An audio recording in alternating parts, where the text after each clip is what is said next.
Meminta tanggung jawab. Dengan langkah lebar, Kimi berjalan menuju kamar Clarissa.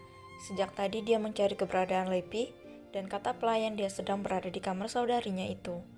"Maaf Nyonya, Anda tidak diperbolehkan untuk masuk ke dalam," cegah Ares sambil berdiri tepat di depan pintu kamar Nyonya Wu. "Minggir kau asisten sialan, aku tidak ada urusan denganmu, maupun Clarissa. Aku hanya ingin meminta pertanggungjawaban dari Lepi," sentak Kimi sembari berkacak pinggang. "Apapun alasan Nyonya, saya tetap tidak akan membiarkan Nyonya masuk ke dalam." "Kau?" Kesal Kimi kemudian menunjuk wajah Ares dengan jari telunjuknya. "Ceklek, yo coba lihat siapa yang sedang membuat gaduh di sini."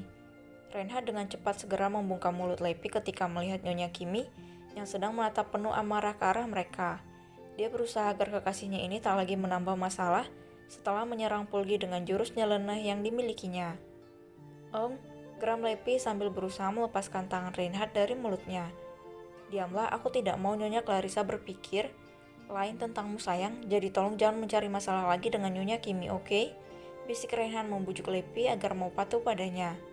"Hei kau wanita gila, kau harus mempertanggungjawabkan perbuatanmu yang sudah mencelakai putraku. Apa kau tahu, gara-gara jurus anehmu itu, masa depan putraku terancam hancur. Kau hampir saja membuat benda tumpul itu kehilangan calon bibit-bibitnya," teriak Kimi berapi-api. "Nyonya Kimi, apa maksudmu? Tolong bicara dengan jelas," saut Reinhard bingung. "Diam kau Dokter Dungu, urusanku bukan denganmu tapi dengan wanita gila yang sedang kau peluk itu," hardik Kimi sambil memelototkan mata ke arah Lepi. Melihat kekasihnya yang tampan dikatai sebagai Dokter Dungu, amarah Lepi langsung naik ke ubun-ubun. Dia menggigit tangan Reinhard yang masih membuka mulutnya, kemudian menatap tajam ke arah wanita yang masih memelototkan mata ke arahnya. "Kau bilang apa barusan? Dokter Dungu? Hei, kau wanita tua yang sudah bau tanah, masih untung kedua biji telur anakmu hanya kubuat bengkak saja. Bukan kupatahkan sampai ke akar-akarnya langsung. Itu akibatnya jika berani bertindak mesum pada kami, kaum wanita.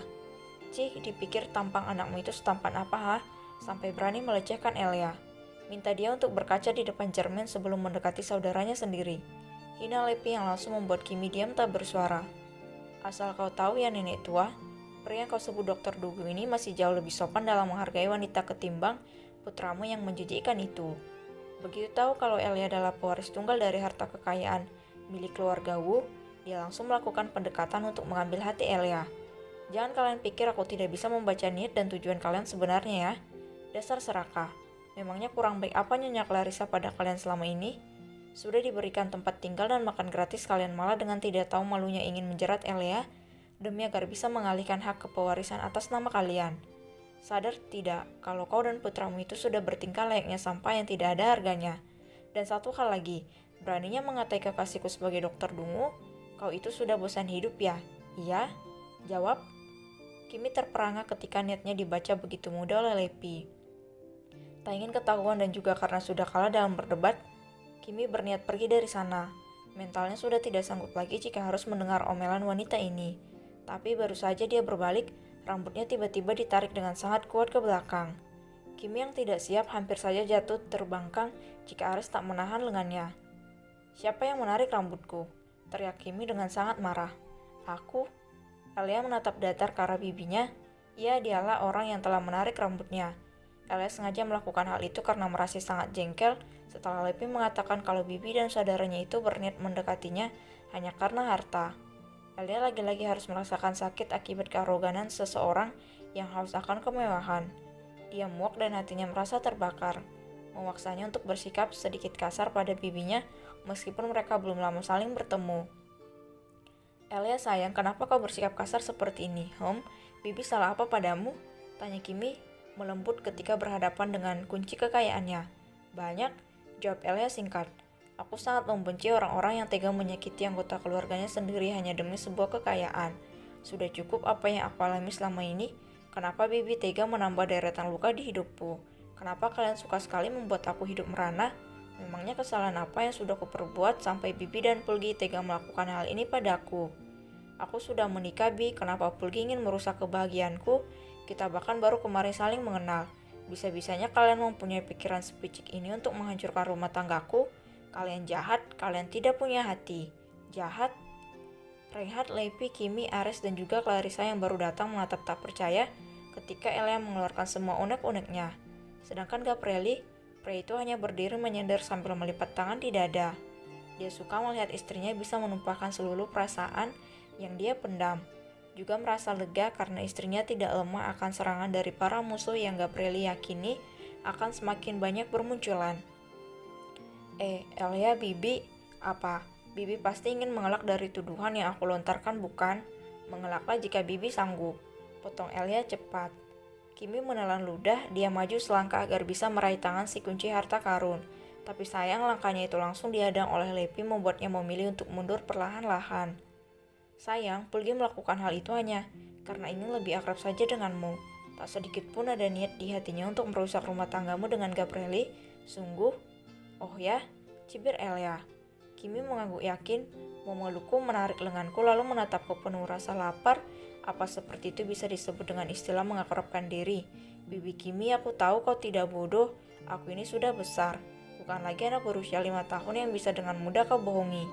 Aku bisa merasakan kalau Pulgi itu tertarik padaku. Dia ingin merebutku dari tangan Kak Iel. Aku tidak suka. Gabrieli segera merengkuh Elia ke dalam pelukannya kemudian membawanya pergi dari sana. Sudah cukup seharusnya kemarahan Elia bisa membuat Kimi dan putranya merasa jerah. Alasan Gabrieli segera membawa Elia pergi dari sana adalah karena Elia sudah terpikir untuk membunuh bibinya sendiri. Gabrieli tidak mau kejiwaan Elia dimanfaatkan oleh Kimi untuk meraih apa yang mereka inginkan. Bisa gawat jika istrinya ini sampai merasa terprovokasi. Kimi, apapun niat dan tujuanmu pada Elia, aku pasti akan menghalaunya. Pulgi dan Elia itu masih saudara. Kau seharusnya menghentikan kegilaan putramu yang ingin menjadikan Elia sebagai miliknya. Itu tidak benar, mereka tidak boleh bersama, ucap Clarissa lirih sambil dipapa oleh Cira. Banyak omong kau, Clarissa, sentak Kimi tak terima. Kau yang banyak omong, kadal buntung. Ibu dan anak sama saja, sama-sama menjijikkan dan tidak tahu malu. Salah Lepi sambil mencibik jijik. Kau? Saut Kimi sembari menunjuk wajah Lepi.